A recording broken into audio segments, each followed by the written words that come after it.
Hey everybody, it's James Schofield again, and I just found out that I've been a voiceover artist for a little longer than I thought.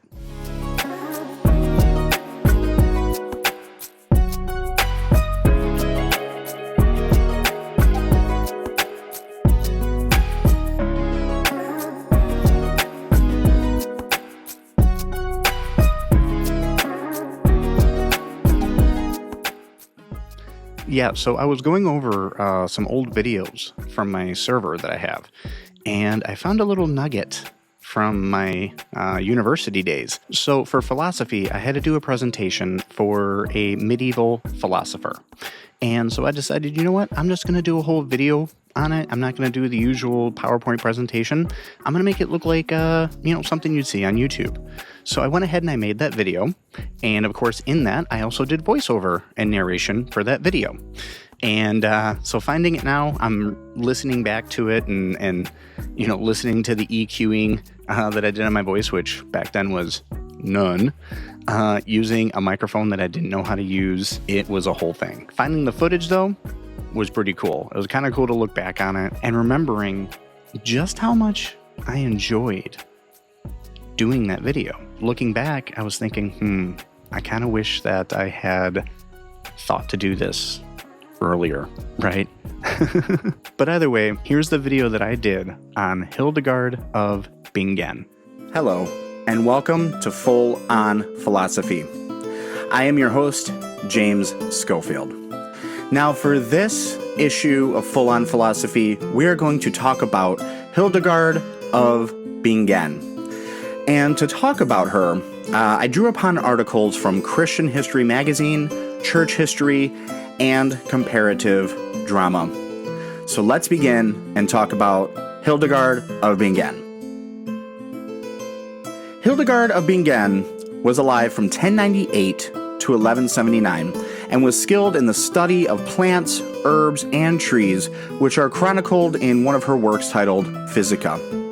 She provided natural cures from eye compresses to potions to drink. This wasn't strictly a scientific pursuit, however. Hildegard believed in the combination of health and holiness. She desired to be close to God and also to be in good health. She would marry physical ailments with psychological and spiritual forces. One of only 4 women to be declared a doctor of the church, Hildegard isn't a typical philosopher, but her philosophical views around healing and holiness nevertheless are important contributions to the study of the human and the divine. Hildegard was an abbess and founder of 2 Benedictine monasteries along the Rhine River in Germany. From childhood, Hildegard's interests were broad. In her 70s, Hildegard said, "From my early childhood, I have always seen this vision in my soul, even to the present time when I am more than 70 years old. In this vision, my soul, as God would have it, rises up high into the vault of heaven and into the changing sky and spreads itself out among different peoples, although they are far away from me in distant lands and places. I am constantly fettered by sickness and often in the grip of pain so intense that it threatens to kill me, but God has sustained me until now. The light which I see is far, far brighter than a cloud which carries the sun. I can measure neither height, nor length, nor breadth in it, and I call it the reflection of the living light. And as the sun, the moon, and the stars appear in water, so writings, sermons, virtues, and certain human actions take form for me and gleam." Now, Hildegard would write of medicine, but also of theology and spirituality. She wrote the first known morality play in history called Order of Virtues in 1151. In it, Hildegard tells of a tug of war for the allegiance of a human. An article by Robert Potter in Comparative Drama in the fall of 1986 says, "The soul, pure and yet torn by conflicting impulses, is beguiled by the devil into sin, but eventually comes to repent and be embraced by the virtues." In it, 16 female virtues are seen, led by Queen Humility. In making humility the queen of all virtues, Hildegard seems to argue that above all, the knowledge and holiness we seek, we should be humble in our pursuits. Potter describes, as Richard Axton points out, we are philosophically in a world of esoteric and mystical Neoplatonism, in which familiar lessons of redemption are cloaked in numinous emanations of radiance. Hildegard believed in the care of the whole person. She researched and prescribed herbal cures that would take care of the well-being of the body, soul, and the spirit. In a twist for a nun, she would discuss specific sexual issues, such as the pleasures of sexual activity and nocturnal emissions. Now, Hildegard recognized a body-soul interrelatedness, believing, for instance, madness could come from physical dynamics of uncontrollable rage, as well as spiritual forces at work. She asserted that in order for us to be healthy, our four humors, being blood, phlegm, yellow bile, and black bile, need to remain in balance, similar to the belief of medieval people that the four elements of the universe should also be in balance. Hildegard's study of medicine and the natural world would be placed into the grand scheme of God's creation and plan of salvation. She felt God created a good universe filled with heavenly harmony. She wrote of the fiery life of divine essence, which awakens everything to life. She believed all of creation is orderly and benevolent, maintaining a balance of the four elements of the universe being fire, air, water, and earth. Now, according to her, this balance would remain until Judgment Day.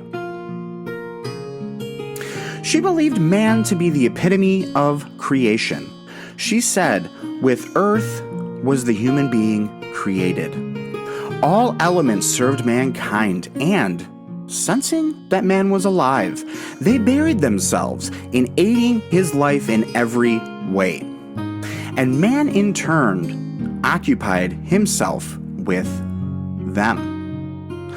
She believed that the fall was the cause of all evil in the world, but because the Creator heals and saves, nature provided for numerous cures to our ailments, much as God provided the way for the human soul to be redeemed. Hildegard saw humans as a microcosm corresponding to the macrocosm of the universe. She saw a correlation between human cycles and nature cycles.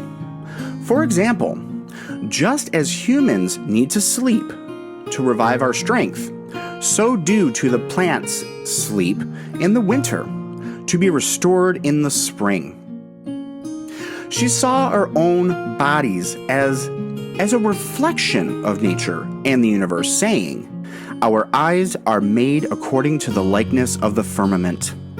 The pupil of the eye has a likeness to the sun. The black or gray color around the pupil has a likeness to the moon."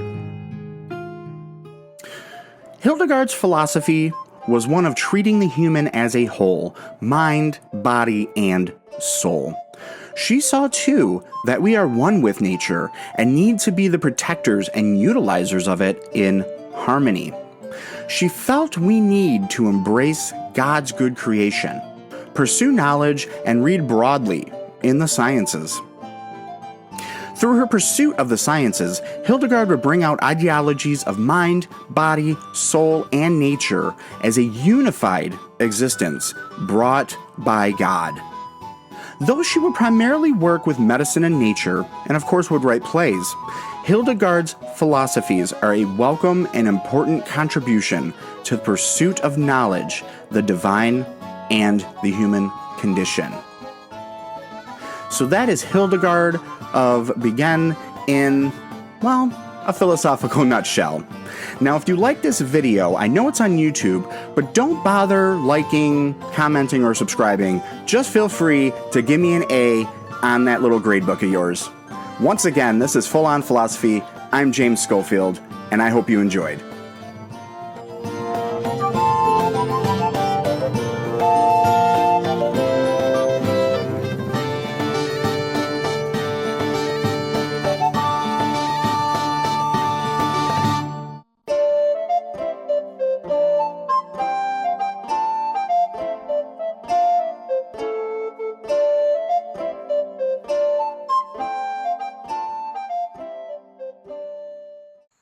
So there you have it, the great Hildegard of Bingen.